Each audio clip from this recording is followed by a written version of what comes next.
Hamas رہنما اسماعیل ہنیہ کی شہادت پر شدید عالمی رد عمل، ترکی اور دیگر ممالک کی اسماعیل ہنیہ کی شہادت پر شدید مذمت۔ یمن کا 3 روزہ سوگ کا اعلان، ترکیہ کا کہنا ہے کہ ثابت ہو گیا کہ اسرائیل خطے میں امن نہیں چاہتا۔ اسماعیل ہنیہ پر حملے کا مقصد خطے میں جنگ مزید پھیلانا ہے۔ روس نے کہا کہ اسرائیلی اقدام سے جنگ پھیلے گی۔ امریکہ کا بھی صورتحال پر تشویش کا اظہار۔ امریکی وزیر دفاع لائیڈ آسٹن کہتے ہیں خطے میں کشیدگی مزید بڑھنے کا خطرہ ہے۔ فلسطینی صدر محمود عباس نے اپیل کی کہ فلسطینی متحد رہیں اور اسرائیل کے خلاف کھڑے رہیں۔ چین کا تصادم اور کشیدگی سے بچنے کے لیے غزہ میں فوری جنگ بندی پر زور۔ حماس کے سربراہ اسماعیل ہنیہ کے قتل کی مذمت، پاکستان کا شدید رد عمل، شہید اسماعیل ہنیہ کے خاندان اور فلسطینی عوام سے اظہار تعزیت۔ خطے میں بڑھتی ہوئی اسرائیلی مہم جوئی پر اظہار تشویش۔ ترجمان دفتر خارجہ کا کہنا ہے اغراض و مقاصد سے قطع نظر پاکستان ہر قسم کی ماورائے عدالت اور غیر ملکی سرزمین پر دہشت گردی کی مذمت کرتا ہے۔ اسرائیل کے حالیہ اقدامات کی بدولت پہلے سے عدم استحکام کے شکار خطے میں کشیدگی خطرناک ترین سطح پر پہنچ گئی ہے۔ حماس کے سربراہ اسماعیل ہنیہ کی شہادت پر سیاسی رہنماؤں کا رد عمل، جے یو آئی کے سربراہ مولانا فضل الرحمان کا گہرے دکھ اور افسوس کا اظہار۔ جمعے کو ملک بھر میں اسرائیلی جارحیت کے خلاف احتجاج کا اعلان۔ گورنر خیبر پختونخوا فیصل کریم کنڈی کی بھی اسماعیل ہنیہ کے قتل کی شدید مذمت۔ پیپلز پارٹی رہنما شیری رحمان نے اپنے رد عمل میں کہا ایسا اقدام مشرق وسطی میں کشیدگی کو مزید بڑھائے گا۔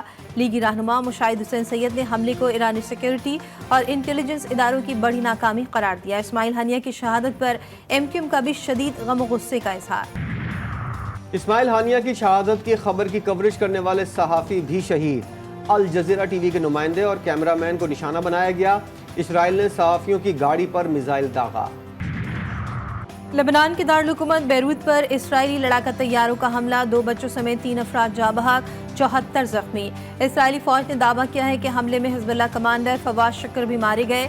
سید محسن فواز شکر حزب اللہ سربراہ حسن نصر اللہ کے فوجی مشیر تھے۔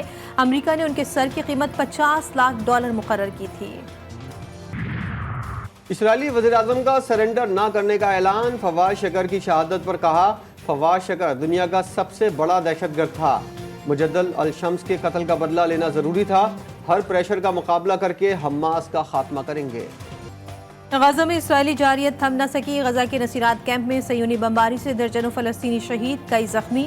خان یونس میں صہیونی فوج نے ظلم کی انتہا کر دی، 9 دن میں 255 سے زائد فلسطینی شہید، کئی 100 زخمی۔ شہداء کی تعداد 39,400 تک جا پہنچی۔ تل الحبہ میں صہیونی فوج کی واٹر ٹینکر سٹوریج پر بمباری سے رفح میں پانی کی سپلائی معطل، مغربی کنارے پر بھی صہیونی جارحیت میں کئی فلسطینی زخمی، متعدد کو گرفتار کر لیا گیا۔ راولپنڈی میں جماعت اسلامی کا دھرنا 7ویں روز میں داخل، دھرنے میں اسماعیل ہنیہ کی غائبانہ نماز جنازہ ادا کی گئی۔ امیر جماعت اسلامی نے غائبانہ نماز جنازہ پڑھائی۔ حافظ نعیم الرحمان کہتے ہیں فلسطین کی تحریک اسماعیل ہنیہ کی شہادت سے نہیں رکے گی۔ عزت کا راستہ آزادی اور بہادری کا راستہ ہے۔ اسرائیل کو برباد اور فلسطین کو آزاد ہونا ہے۔ امریکہ اسرائیل کے غلام کھل کر فلسطینیوں کے حق میں نہیں بولتے۔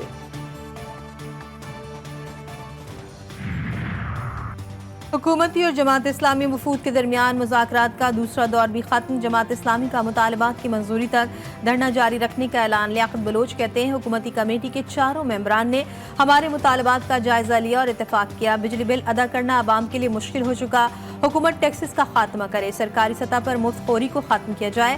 عوام اسے قبول کرنے کو تیار نہیں، انتظامی اخراجات کی وجہ سے لاوا پھٹنے کو تیار ہے۔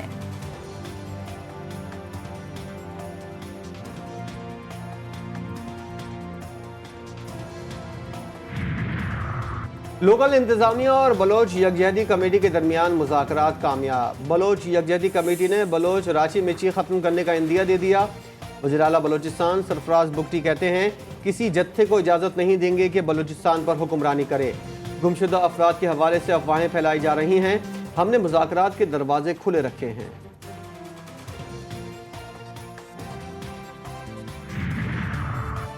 مہنگائی کی چکی میں پسی عوام کے لیے ریلیف، وزیر اعظم نے پیٹرولیم مصنوعات کی قیمتوں میں کمی کی منظوری دے دی۔ پیٹرول کی فی لیٹر قیمت میں 6 روپے 17 پیسے کی کمی، ڈیزل بھی 10 روپے 86 پیسے سستا کر دیا گیا۔ مٹی کے تیل کی فی لیٹر قیمت میں 6 روپے 32 پیسے کی کمی، جبکہ لائٹ ڈیزل 5 روپے 72 پیسے سستا کر دیا گیا۔ قیمتوں میں کمی کا اطلاق 12 بجے سے ہو گیا۔